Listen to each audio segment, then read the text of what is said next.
अस्सलाम वालेकुम दोस्तों, आज हम एक इंटरेस्टिंग रियल वर्ल्ड प्रोजेक्ट देखेंगे। ई लर्निंग प्लेटफॉर्म ये एक कमांड लाइन प्रोग्राम है, मतलब इसे हम टर्मिनल या कमांड प्रॉम्प्ट में चलाते हैं और ये हमें कोर्स दिखाता है, लेसन पढ़ाता है, क्विज लेता है और स्टूडेंट के प्रोग्रेस को हमेशा याद रखता है।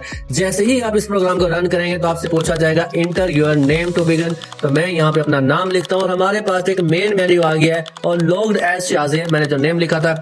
अब यहाँ पे मैं सिलेक्ट करता हूँ ब्राउज आ कोर्स। ठीक है, तो दो कोर्स यहाँ पे मैंने जो है वो किए हैं, पाइथन प्रोग्रामिंग फंडामेंटल और इंट्रोडक्शन टू लॉजिक गेट्स। तो मैं यहाँ पे पाइथन के सिलेक्ट करता हूँ। ठीक है, कोर्स आ गया हमारे पास। तो कोर्स के अंदर 4 टॉपिक है, variable, data type, conditional, loops और टेक क्विज। ठीक है, तो मैंने वेरिएबल डाटा टाइप को एक दफा टेस्टिंग के लिए यूज किया तो यहाँ पे डन लिखा हुआ है। आप फिर भी इसको यहाँ पे 1 सिलेक्ट कर सकते हैं। तो आप जैसे ही 1 करेंगे तो आपके पास वेरिएबल और डाटा टाइप का लेसन आ जाएगा। ठीक है, Python variable store data without needing explicit type declaration. ठीक है, नेम एज हमारे पास वेरिएबल है, 16 हमारे पास कांस्टेंट है, नेम हमारे पास वेरिएबल है, अली हमारे पास स्ट्रिंग कांस्टेंट है, जीपीए हमारे पास वेरिएबल है, 3.8 हमारे पास फ्लोट कांस्टेंट है। ठीक है, प्रेस इंटर टू कंटिन्यू। अब मैंने अगर इसी टॉपिक के हिसाब से क्विज लेना तो मैं यहाँ पे 4 को सिलेक्ट करूंगा और ये मुझसे पूछ रहा है कि हमारे पास किसका आपने लेना। तो मैं यहाँ पे इफ स्टेटमेंट का सिलेक्ट करता हूँ। तो what does for I in range 5। ठीक है, वो कहता है अगर हम लिखते हैं फॉर आई इन रेंज 5, इसका मतलब क्या होता है? इसका मतलब होता है कि हमारा लूप 0 से 4 तक चलेगा। तो मैं यहाँ पे इसका आंसर लिखता हूँ कि आंसर जो है वो इसका 2 है। तो उसने मुझे बता दिया है कि ये हमारे पास करेक्ट आंसर है। इसी तरह दूसरा सवाल है, which of these is a valid Python data type. तो यहाँ पे जो 2 है ये हमारे पास वैलिड डाटा टाइप है। तो 2 सिलेक्ट किया तो ये भी हमारे पास करेक्ट आंसर आ गया। ठीक है, तो बता रहा है quiz complete score is 3 out of 3। हमने 100% अटेम्प्ट किया मार्क्स। ठीक है, तो इसी तरह जो है हम इसको क्विज को कर सकते हैं। ठीक है, अब हमने देखना है कि ये प्रोग्राम हमने बनाया कैसे है। तो चलिए शुरू करते हैं अपने कोडिंग की तरफ कि हमने प्रोग्राम को कैसे बनाया है। सबसे पहले हम ऊपर 3 चीजें इंपोर्ट करते हैं। जेसन हमें डाटा को जेसन फॉर्मेट में सेव और रीड और राइट करने में हेल्प करता है। हम अपना पूरा कोर्स और प्रोग्रेस का डाटा जेसन फाइल में सेव करेंगे। लाइक हमारा जो लॉगिन नेम था या हमारी जो प्रोग्रेस थी वो हमारे पास जेसन फाइल के अंदर सेव होगी और ये फाइल आपको यहाँ पर इजीली नजर भी आएगी। जहां पे आप फाइल डाउनलोड करेंगे तो उसके साथ ये दोनों जो है हमारे पास बनी हुई आ जाएंगी। इसके बाद हमारे पास जो है हमारे पास कुछ आ जाते हैं पाथ सेट करना। ठीक है, ये हम अपने स्क्रिप्ट की लोकेशन निकालते हैं और उसके अंदर जो फाइल्स का पाथ बना देते हैं, जहां पर हमारी फाइल्स पड़ी होंगी उसी के साथ ही हमारे पास 2 जेसन फाइल बन जाएंगी। एक का नाम होगा कोर्स जेसन और दूसरे का नाम होगा प्रोग्रेस जेसन। कोर्स में हमारा कोर्स का डाटा स्टोर होगा, प्रोग्रेस में हमारे प्रोग्रेस का डाटा सेव होगा। ठीक है, इस तरह चाहे हम स्क्रिप्ट को कहीं भी चलाएंगे ये फाइल हमेशा इसी के साथ ही जो है वो हमारे पास बन जाएंगे। ठीक है, उसके बाद हमारे पास आ जाता है लोड कोर्स। ठीक है, अब लोड कोर्स क्या काम करता है? ये फंक्शन जेसन कोर्स फाइल को, ठीक है, जो हमने फाइल बनाई थी जहां पे हमारे कोर्स का डिटेल होती उस फाइल को ओपन करता है और उसमें सब कोर्स का डाटा निकालकर वापस देता है। इसे हम लोडिंग कहते हैं, मतलब फाइल से डाटा प्रोग्राम की मेमोरी में लेकर जाना। ठीक है, जैसे देखें मैंने आपको भी बताया था कि हमने जब इस प्रोग्राम को रन किया था तो हमारे पास लिखा हुआ आ रहा था कि ये वाला मैंने प्रोग्राम रन किया है। इट मीन्स कि हमारे पास फाइल बन गई है और उसने उसी फाइल से उस डाटा को लेकर आया है और उसने बता दिया कि ये हमारे पास क्विज कंप्लीट है।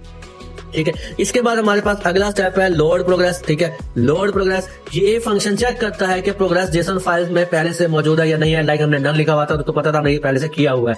अगर तो उसमें पुराना प्रोग्रेस लोड कर लेता है तो, और अगर नहीं करता तो जैसे पहली दफा प्रोग्राम चलाने पर आपको खाली डिक्शनरी देता है ताकि कोई एरर ना आए। लेकिन अगर आपने वहां पे कोई पहले से सेव किया हुआ है तो आपके पास वहां पर शो हो जाएगा। ठीक है, इसके बाद हमारे पास आ जाता है प्रोग्रेस सेव करना। ये हमारी प्रोग्रेस को सेव करता है। ये फंक्शन जब स्टूडेंट कोई लेसन कंप्लीट करता है या क्विज देता है, ये फंक्शन उसे अपडेट प्रोग्रेस को वापस प्रोग्रेस जेसन फाइल जो हमने प्रोग्रेस की बनाई थी उसमें वो लिख देता है ताकि डाटा परमानेंटली सेव हो जाए। प्रोग्राम बंद करने की बजाय आपका डाटा उसके अंदर परमानेंट सेव हो जाए। ठीक है, उसके बाद हमारे पास गेट स्टूडेंट रिकॉर्ड। ठीक है, ये हमारे ये प्रोग्राम क्या करता है? ये फंक्शन हर स्टूडेंट का अपना रिकॉर्ड ढूंढता है। अगर स्टूडेंट नहीं नया है यानी पहली दफा उसने इस प्रोग्राम को एग्जीक्यूट करा तो उसे ऑटोमेटिकली एक डिफॉल्ट रिकॉर्ड बन जाता है, खाली कंप्लीटेड लेसन और खाली क्विज को। ठीक है, इसके बाद हमारे पास जो हम यूज करते हैं डिस्प्ले, ये हमारे पास क्लियर लाइन है, उसको क्लियर कर देता है। पॉज रिजल्ट को जो है यहाँ पर हमारे पास क्लियर करने के लिए या हेल्पर, आप इसको ऐसे भी कह सकते हैं कि डिस्प्ले हेल्पर। ये हमारे पास ऐसे फंक्शन होते हैं, एक लाइन प्रिंट करता है ताकि स्क्रीन रीडेबल लगे, पॉज यू को एंड इंटर दबाने का मौका देता है ताकि वो स्क्रीन पर लिखा हुआ आराम से पढ़ सके। अगर आगे बढ़ने से पहले अच्छी तरह से जब वहां पर उसको मिल जाए तो इंटर जब तक नहीं दबाएंगे तब तक आपका प्रोग्राम आगे हमारे पास नहीं जाएगा। ठीक है, उसके बाद हमारे पास आ जाता है कोर्स फीचर। ठीक है, कोर फीचर अब यहाँ पे क्या करेंगे हम, ये फंक्शन सब अवेलेबल कोर्सेज और नंबर्ड की लिस्ट में दिखाता है, हर कोर्स का टाइटल और शॉर्ट डिस्क्रिप्शन के साथ, ठीक है। अवेलेबल कोर्सेज जो होंगे वो आपको यहाँ पर जो है वो नजर आ जाएंगे, ठीक है। उसके बाद हमारे पास अगला आ जाता है चूज कोर्स करना, ठीक है। जो हमने कोर्स बनाए थे उनमें से हम सिलेक्ट करेंगे, लाइक ए और बी। हमने जब अभी क्विज किया था शुरू में, तो आपने यहाँ पे देखा होगा हमारे पास ऑप्शन दे रहा था ए और बी का, ठीक है। ये फंक्शन पहले कोर्स की लिस्ट देखता है, फिर फिर यूजर से पूछता है कि कौन सा कोर्स चूज करना है।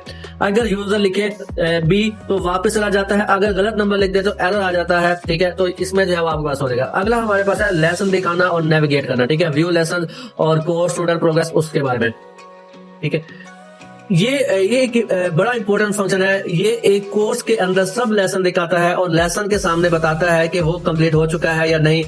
यूजर में से यूजर यहाँ से कोई लेसन खोल भी सकता है, क्विज भी दे सकता है या वापस जा सकता है।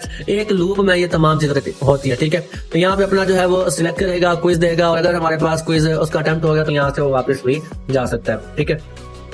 इसके बाद हमारे पास लेसन दिखाना और कंप्लीट मार्क करना, ठीक है। अगर हमारे पास आता है शो लेसन, तो उसको बता देंगे हमारा जो है वो कंप्लीट हुआ है या नहीं हुआ, शो लेसन।